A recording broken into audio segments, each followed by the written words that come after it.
Commémoration du 62e anniversaire de l'indépendance du Niger, plusieurs personnalités de haut rang à travers le monde adressent des messages de vœux et de félicitations au président de la République, chef de l'État, Mohamed Bazoum. Il s'agit entre autres du serviteur des deux saintes mosquées, Sa Majesté Salman bin Abdelaziz Al Saoud, roi d'Arabie Saoudite, de son Altesse royale Mohamed bin Salman bin Abdelaziz Al Saoud, prince héritier, vice-président du Conseil des ministres, ministre de la Défense nationale du Royaume d'Arabie Saoudite, de Sa Majesté Mohamed VI, roi du Maroc, de Madame Halima Yacob, président de la République de Singapour, de Lazarus Makarti Chakwera, président de la République de Malawi, d'Ignacio Cassi, président de la Confédération suisse, de Miguel Diaz-Canel Bermudez, président de la République de Cuba, et du général Prayut Chan-o-cha, Premier ministre du Royaume de Thaïlande.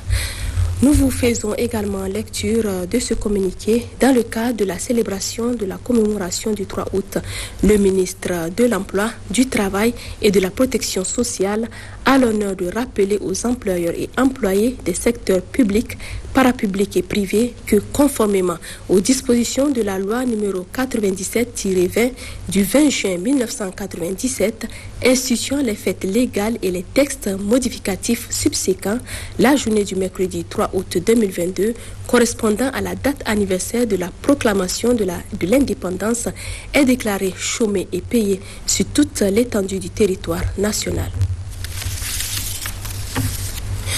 Le président de la République, chef de l'État, Mohamed Bazoum, accompagné de la première dame Hajia Hadiza Bazoum, est arrivé cet après-midi dans la région de Tillabéri où il prendra part demain 3 août à la célébration de la fête de l'indépendance ou fête de l'arbre. Tout au long de la route, c'est un accueil chaleureux qui a été réservé au chef de l'État. À Tillabéri, il a été accueilli par le président de l'Assemblée nationale, le ministre de l'Intérieur, ainsi que plusieurs personnalités. Envoyés spéciaux Mamoudou Idrissa Mega, Laoliaïa. Niamey-Tillabéri, une distance de 113 km environ, parcourue par le président de la République, chef de l'État Mohamed Bazoum, pour se rendre à la commémoration de la fête de l'indépendance, ou fête de l'arbre, célébrée chaque année le 3 août, et cette année dans la région du fleuve. Un déplacement marqué par plusieurs arrêts qui ont permis au chef de l'État de saluer les populations qui, malgré les travaux champêtres, sont sortis massivement l'accueillir. Karma d'abord, où le chef de l'État a reçu même un don de cheval, puis Sansani Hausa, où hommes, femmes et enfants l'ont fortement applaudi.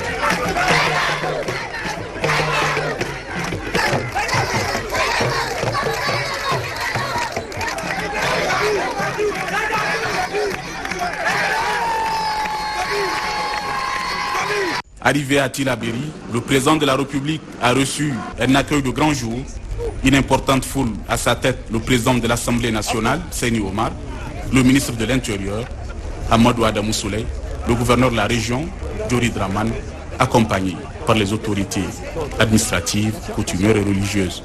Le chef de l'État a ensuite passé en revue un détachement de la gendarmerie nationale avant de saluer les membres du gouvernement, députés nationaux, corps diplomatiques, venus massivement lui souhaiter la bienvenue.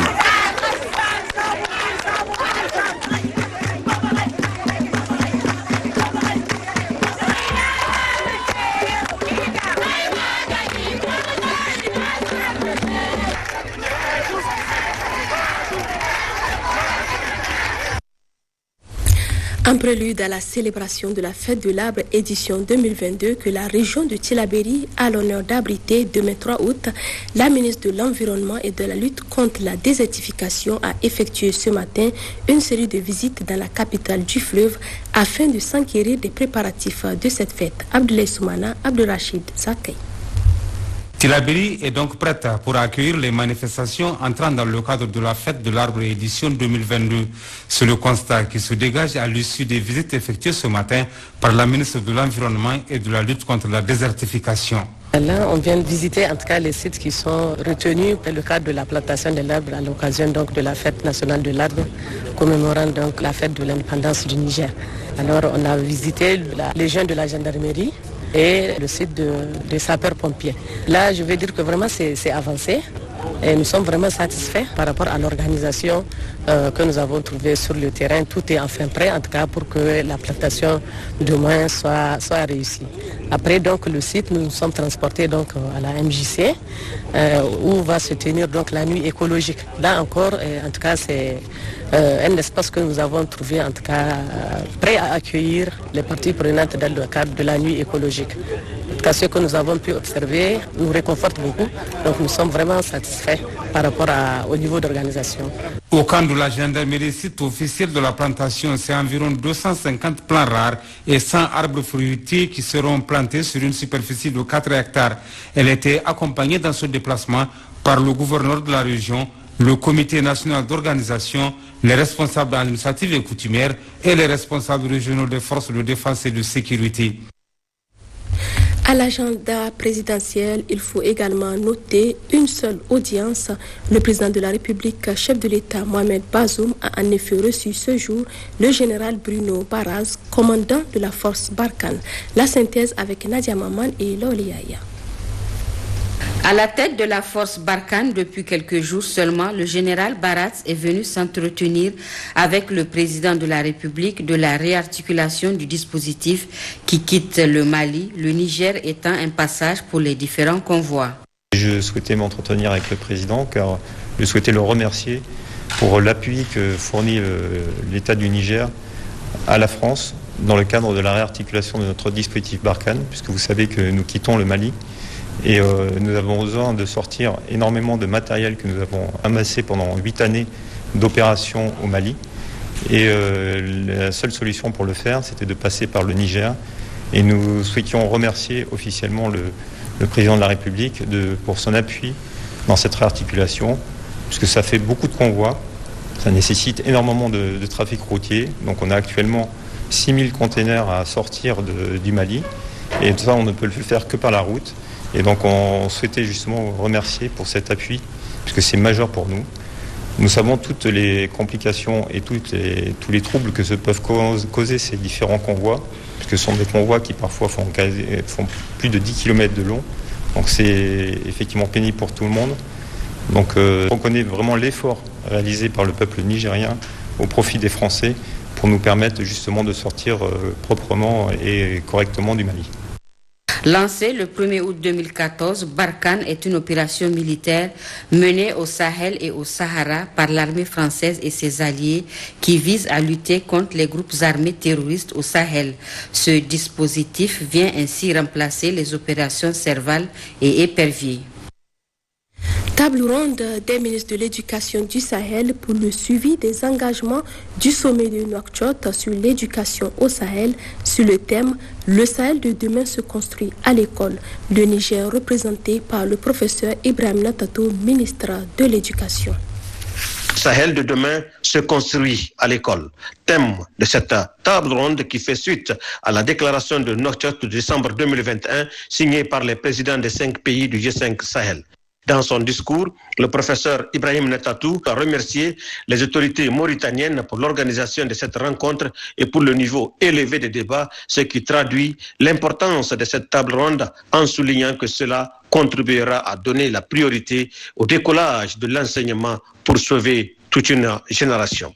Qu'au cours de ces dernières années, l'éducation dans nos pays est confrontée à d'innombrables défis liés à des chocs d'ordre sécuritaire, sanitaire, climatique et démographique. Au Niger, à ces chocs externes se sont ajoutés des défis internes relatifs à la faible capacité d'accueil, à la pénurie d'enseignants qualifiés, à la faible capacité de gestion et de pilotage ainsi qu'à des disparités entre genres d'une part et entre milieux urbains et ruraux d'autre part. La conjonction de ces facteurs limitants a introduit une pauvreté chronique des apprentissages et acquis scolaires, amenant ainsi nos pays à questionner leur système éducatif, tant du point de vue de leur approche philosophique et technologique que de compétences dont les apprenants ont besoin pour mieux s'adapter dans les sociétés d'aujourd'hui et de demain. Cette table ronde s'est tenue en présence du vice-président de la Banque mondiale qui a rappelé les enjeux de l'éducation dans l'espace Sahel pour son développement. Le livre blanc pour le Sahel et la stratégie pour l'Afrique de l'Ouest et du Centre nous ont révélé que les pays du Sahel ont réalisé des progrès considérables en matière d'accès à l'éducation. En effet, au cours des 15 dernières années, les inscriptions au niveau du primaire ont pratiquement doublé. Pour le secondaire, ces inscriptions ont triplé. Depuis Nouakchott, les initiatives prises par chacun de vos pays sont encourageantes. Les déclarations d'engagement de haut niveau et les plans nationaux représentent un début très prometteur. Mais ils doivent se traduire davantage d'actions et de résultats avec des réformes fortes pour assurer un accès équitable, une éducation de qualité et inclusive et des allocations budgétaires adéquates. À l'issue de cette table ronde, il est attendu des livrables, à savoir une feuille de route pour la mise en œuvre de la déclaration, la mise en place d'un cadre permanent d'échange entre les ministres et les ministères de l'éducation de l'espace, la formalisation de la mise en place de l'Institut pour l'éducation au Sahel et enfin la définition des grandes orientations pour un projet régional de l'éducation au Sahel sous financement de la Banque mondiale. Le Niger, désormais membre du conseil d'administration de l'Union africaine des télécommunications UAT. L'annonce a été faite lors de la 6e session ordinaire de la conférence des plénipotentiaires de l'UAT tenue à Alger du 25 au 26 juillet 2022. Une première depuis la création en 1977 de l'organisation africaine. Cette victoire va permettre au Niger de contribuer à la formulation de l'orientation stratégique pour le développement du secteur du numérique en Afrique. Commentaire Ismaël Daouda. Du 25 au 26 juillet dernier, s'est tenue à Alger la 6e session ordinaire de la conférence des plénipotentiaires de l'Union africaine des télécommunications. Une rencontre qui s'est penchée sur l'élection des membres du conseil d'administration dont le Niger est candidat. C'est ainsi que la délégation nigérienne ayant pris part aux travaux s'est vue honorée par la validation à l'unanimité des membres de l'organisation de cette candidature qui fait désormais de notre pays membre du conseil d'administration de l'Union africaine des télécommunications pour la première fois depuis la création en 1977 de cette organisation panafricaine.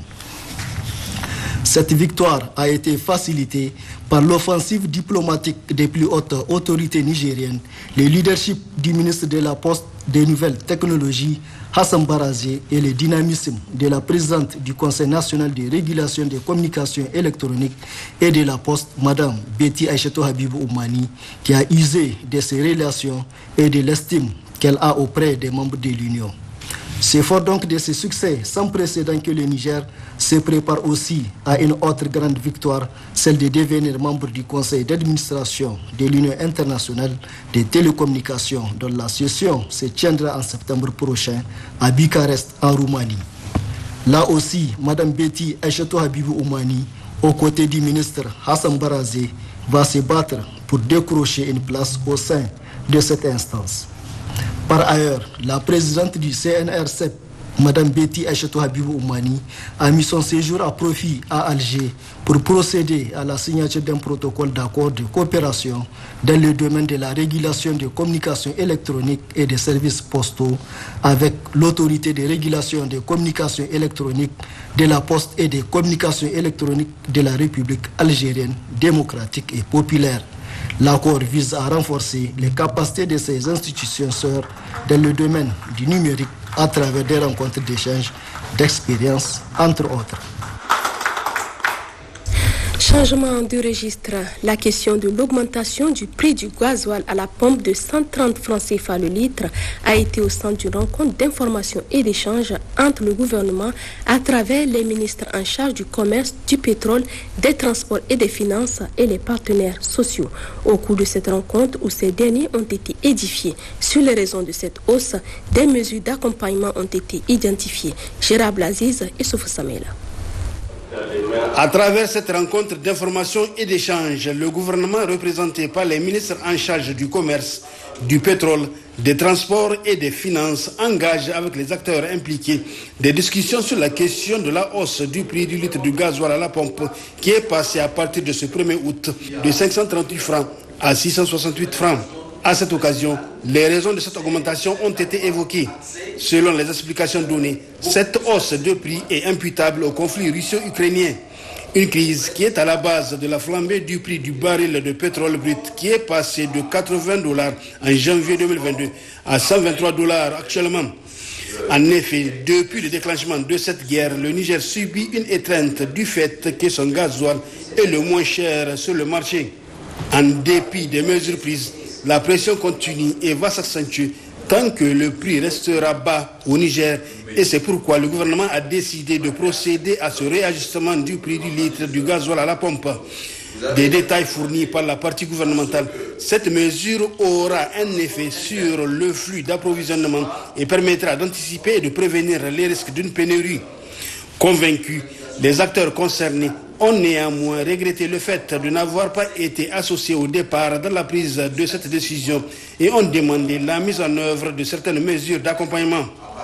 Vous avez tous bien compris et accepté cette hausse du prix du gasoil et nous vous remercions pour cela. Nous vous remercions de votre compréhension et vous avez par contre demandé un certain nombre de mesures d'accompagnement. Ces mesures d'accompagnement portent essentiellement sur 4 à 6 points. Premier point, c'est que l'État puisse garantir l'approvisionnement régulier du gasoil. Et cette question, évidemment, qui constitue d'ailleurs la principale raison pour laquelle nous avons eu à prendre la décision, évidemment, cette question, nous engageons à assurer l'approvisionnement régulier du gasoil. Vous avez